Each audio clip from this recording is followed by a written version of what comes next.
Hello friends, মাত্র 2 মিনিটের দোকানের মতো ঘন আর মজাদার আমের জুস বানাতে চান? তাহলে আজকের ভিডিওটি শেষ পর্যন্ত দেখুন, কারণ আজ আমি শেয়ার করব একটি ছোট্ট সিক্রেট টিপস। তাই ভিডিওটা শেষ পর্যন্ত দেখুন। প্রথমে আমি এখানে 4টি পাকা আম ভালোভাবে খোসা ছাড়িয়ে নিয়েছি।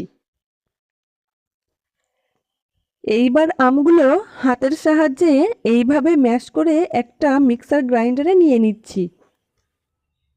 এর সঙ্গে যোগ করছি পরিমাণ মতো চিনি। তবে তোমরা নিজেদের স্বাদ অনুযায়ী চিনির পরিমাণ কম বা বেশি দিতে পারো। এখন এর মধ্যে দিয়ে দিচ্ছি ঠান্ডা ফ্রিজের পানি। আমের জুস বানানোর সময় ঠান্ডা পানি ব্যবহার করলে স্বাদ আরও বেশি ভালো হয়।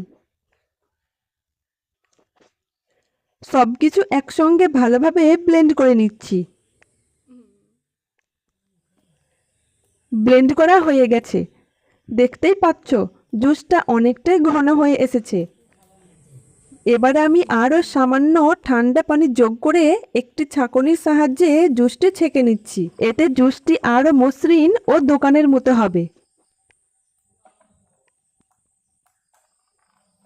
দেখতেই পাচ্ছ বন্ধুরা, আমের জুসের ঘনত্ব একদম পারফেক্ট হয়েছে।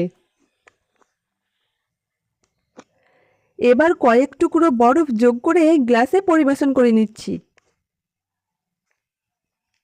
এই ঠান্ডা ঠান্ডা আমের জুস গরমের দিনে শরীরকে যেমন সতেজ রাখবে, তেমনই এর স্বাদও হবে অসাধারণ।